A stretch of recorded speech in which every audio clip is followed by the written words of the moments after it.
On today's show, we're going to take a look at Huawei's entry into the high-end laptop world, the MateBook X Pro. And I got to tell you, it took me a few times to say that properly. I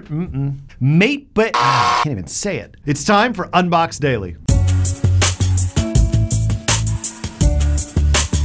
Welcome to Unboxed Daily. I'm your host, Jason. And today we're going to check out Chinese manufacturer Huawei and their latest addition to their hardware line. This time, it's in the world of laptops, and it's definitely not stolen from Apple's playbook. Definitely not. Because MacBook Pro and MateBook X Pro definitely don't sound alike at all. If you like what you see and you want to check out more, head on over to YouTube and click that subscribe button. If you really love us, hit that bell as well. Okay, jokes about Apple notwithstanding, the MateBook is an interesting addition to Huawei's line of products. They're primarily known for their smartphones, which aren't actually sold in the US right now. And unfortunately, the MateBook X Pro probably not going to be available in the US for a little while longer. But still, this manufacturer is producing some really interesting and compelling hardware, and we think it's worth checking out, even if it's not going to be immediately available in the US. So let's take a look first at the screen and its quality and its odd screen resolution. You don't really see this on US laptops. It's a 3x2, well, I don't want to spoil it. I'm going to let the folks at Techno Buffalo handle this one. Another thing I appreciate about the MateBook X Pro is that almost bezel-less display. The computer has a 91% screen-to-body ratio that gives you lots of room to navigate around and take advantage of all that screen resolution. The display is not 4K, it comes in just under at a resolution of 3000 by 2000, so it's more like 3K, but it gets very bright, it's got excellent color reproduction, and it's also got a touchscreen, which is super nice and convenient for the times that you need it. Movies, games, web browsing, everything looks really good on this display. I gotta say, 3x2 aspect ratio, it's an interesting choice. It's not exactly standard among US laptops or many other manufacturers that I know of. It would make more sense if it was 2:1, right? Which is where probably, more smartphone manufacturers are tending towards. But 3x2, it's an interesting choice. Well, that screen resolution isn't gonna hurt any games you play on this laptop, but you know what might? That keyboard. I'm not saying that it will, but you gotta check it out first, right? You gotta know that it's responsive, that a keyboard on any laptop and the trackpad that go with it, if you're gonna use the trackpad, can be responsive and agile such that you can play whatever game you're looking for with immediate response time. So let's take it over to Matthew Moniz, who in his review actually took a specific look at the keyboard and trackpad to help determine whether it was something that he felt was up to snuff. The keyboard looks a lot like the MacBook Pros, and to be honest, it actually feels better than the more recent MacBook Pros. I take this keyboard, which feels a lot more like the older MacBooks from a few years ago, rather than the new ones right now that have a very low travel distance. They're comfortable to type on, there's a nice click to it, and the actuation force is great. The touchpad, on the other hand, even though it's a big size and it's using Windows Precision drivers, it's a good touchpad. It's just not as good as, let's say, the Dell XPS 13. So I wouldn't recommend anybody game with a trackpad. Get an external mouse. There are a ton of them out there. You can customize them. They're great.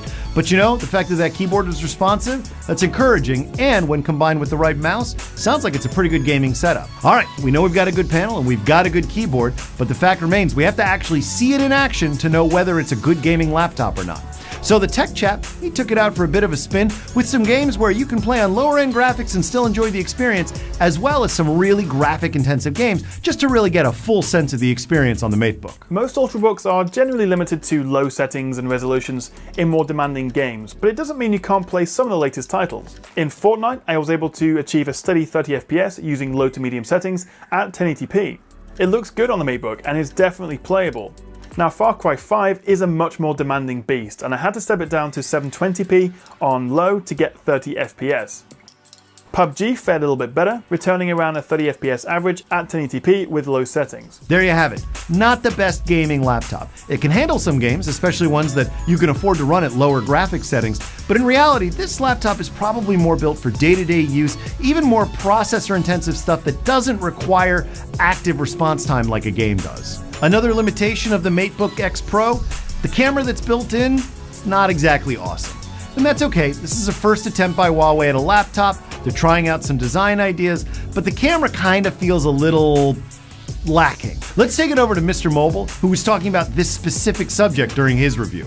Smack in the middle of the top row of that keyboard, you'll find this PC's best and worst feature. Best because it's such a cool way to hide a webcam. It lets you stow the camera when you don't want to be seen without resorting to tape or stickers. And it also doesn't take up valuable space on the bezel.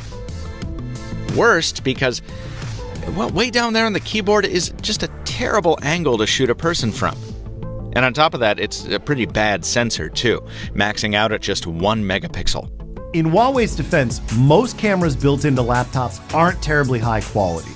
But the reality is that you're talking about being in competition with Apple. You're going to have to bring your A game, particularly in the camera department, if you really want to steal some of their market share. I will say though, one feature about the MateBook X Pro that I really do like is the fact that you can unlock it with your fingerprint super quickly. I'm not actually sure that Apple even responds as quickly as this laptop does. Want to see what I'm talking about? Here's Tim Schofield with all the footage you need to see. But watch, I just quickly tap on it. I really didn't rest it on there that long, anywhere out of the ordinary, and it signed me in right away. So now I'm going to go ahead and show you without using a different finger. So I'm going to put it back to sleep, and notice how quickly that actually woke back up. So now once it goes to sleep, I'm going to use a different finger that I didn't register, and it should go ahead and turn on. It says we're having trouble recognizing you. Now when I go ahead and set this finger on, hello, signs right in. I mean, that's pretty fast, right? So they're probably not getting quite as much information as Apple's fingerprint reader is on the MacBook Pro, but it's super fast and probably still fairly secure.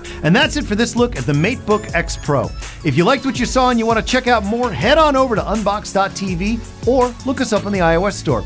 In the meantime, I'll be back soon with more great videos from your favorite product reviewers and unboxers. I'm your host, Jason. Have a great day.